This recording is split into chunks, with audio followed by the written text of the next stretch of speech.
Kalau kelamaan kita memiliki pola pikiran seperti itu, bahwa ikhlas itu ada hal yang sulit, kita sulit untuk menjadi orang yang sukses. Karena orang semakin sukses itu pasti masalahnya juga makin besar, bukan makin sedikit. Makin sedikit. Karena Tuhan itu mah adil. Lo pengen sukses, ya sudah, berarti akan gue beri masalah yang lebih besar. Iya, benar. Nah, kita siap nggak menjemput masalah tersebut? Atau dikasih masalah sedikit aja, kita udah baper, marah-marah, terus banyak musuhin orang. Akhirnya sudah, kita hidupannya ya jalan di tempat. Nah, di sini Gung, kalau kita berusaha mencari tahu ya bagaimana sih caranya menjadi ikhlas dengan cara yang mudah. Ya, mudah di sini bukan berarti gampang dipraktekkan ya. Tapi kita bisa belajar menjadi orang yang ikhlas. Ada cara yang bisa kita lakukan gitu. Gimana tuh Pak? Ya kalau menurut saya yang pertama, kembali lagi ke pola pikir kita. Jangan sampai pola pikir kita bahwa orang-orang yang bisa ikhlas hanya orang-orang yang dari golongan tertentu saja. Ikhlas itu sulit gitu ya. Kita ini belum sampai makomnya misalnya. Kita hanya manusia biasa. Kita nggak sadar mereka pun juga manusia biasa gitu. Mereka kan nggak punya sayap. Iya kan? Kecuali mereka punya sayap bisa terbang. Nah di situ kita sulit meniru mereka gitu. Ini juga yang terjadi pada diri saya gitu. Ya saya kan merasa ya sulit lah misalnya meniru sifatnya Nabi misalnya. Dia kan memang memiliki keistimewaan yang diberikan oleh Tuhan. Kita kan hanya manusia biasa. Itu yang selalu saya jadi alasan gitu untuk tidak melakukan hal yang diperintahkan oleh agama. Akhirnya ini menjadi bumerang buat saya. Ini menghalangi saya gitu untuk menjalani perintah agama. Karena saya mempersulit diri saya sendiri gitu dengan punya pola pikir yang seperti itu. Ya misalnya kita lihat dari cerita Nabi ya di waktu yang lalu gitu, ketika dia tersakiti hatinya.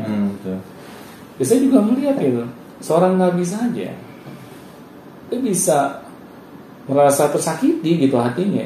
Dia nggak serta-merta gitu kan ngeliat orang yang disakiti hatinya terus dia senyum gitu langsung memeluk. Mentang-mentang ikhlas nggak bisa marah, nggak bisa kesel. Nggak bisa. Manusiawi gitu juga. Tetapi marahnya itu terkendali, tidak berlebihan. Bisa mengontrol. Kita bisa mengelola gitu kan rasa marah kita. Kita tidak mengucapkan kata-kata yang kasar. Kita tidak melakukan hal yang sifatnya fisik yang menyakiti orang lain gitu. Nah, ini Gung yang harus kita pahami. Semua orang bisa ikhlas gitu. Jadi jangan sampai punya mindset yang istilahnya hanya golongan orang-orang tertentu saja yang bisa ikhlas. Nah, terus yang kedua, bukan berarti orang yang ikhlas ini serta-merta langsung ikhlas menerima begitu saja gitu. Tanpa adanya rasa marah, kesel yang kita pendam gitu sama sekali gitu. Pasti ada rasa marah itu gitu, rasa kesal itu pasti ada, itu normal. Kita malahan masih bisa disebut kita nih manusia yang masih hidup gitu. Bukan kita ini dewa. Iya. Yang nggak punya perasaan. Benar. Kalau manusia hidup kan ya wajar, kita kan punya perasaan. Yang ketika disakiti kita kesal, kita marah.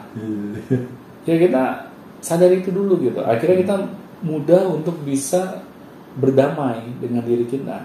Kita beranggapan bahwa rasa kesal dan marah ini adalah hal yang normal. Yang siapapun akan memiliki hal yang sama gitu. Iya, bisa merasakannya lah. Bisa merasakannya. Yang penting kita jangan terlalu berlebihan. Bisa mengelolanya juga ya. Dapat mengelolanya, kita dapat menganggap bahwa setiap masalah ini memang dihadirkan oleh Tuhan dan Tuhan menganggap kita mampu gitu dalam melewatinya.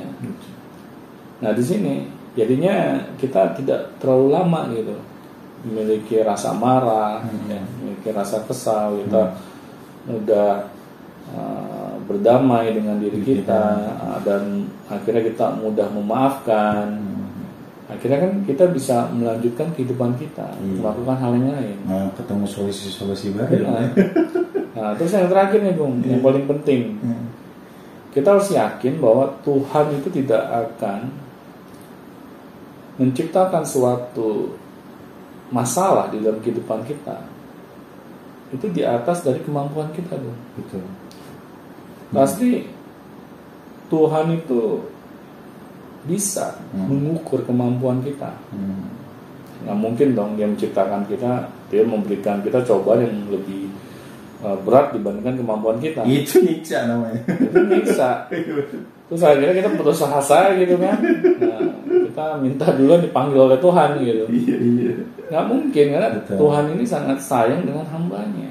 Kita saja yang selalu berburuk sangka. Sesuai dengan kemampuan kita ya. Pasti sesuai dengan kemampuan kita. Di sini Tuhan tuh ingin sebenarnya kita itu naik kelas gitu kehidupan kita. Lo katanya mau sukses. Nah, tetapi kok lo seperti orang yang tidak mau sukses gitu. Lo senangnya santai-santai saja. Senangnya hanya berdiam diri, nunggu undian lotre gitu kan.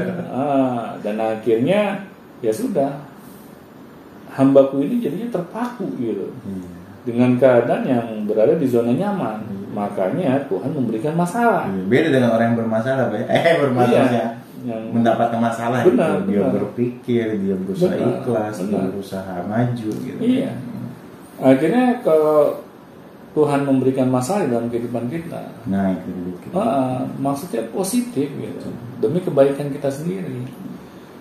Tetapi kalau kita tidak bisa melihat dari sisi itu, dari sisi hal yang positif, akhirnya sudah semakin lama kita sulit untuk menjadi orang yang ikhlas.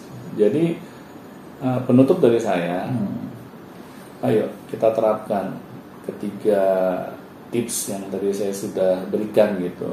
Ya insya Allah gitu, kalau kita istiqomah melakukannya, ya kita akan bisa menjadi orang yang sebenar-benarnya ikhlas. Baik, terima kasih Pak Doni atas sharing motivasinya pada sore hari ini. Jangan lupa kalau mau bertanya tentang sesi ini silahkan langsung saja di komentar atau langsung saja di link deskripsinya ada email, pertanyakan lewat situ. Atau mau bertanya tentang yang lain juga silahkan, misalnya episode-episode sebelumnya langsung saja dikirimkan lewat email ya. Baik, sampai jumpa di Beyond Education selanjutnya. Sampai jumpa teman-teman.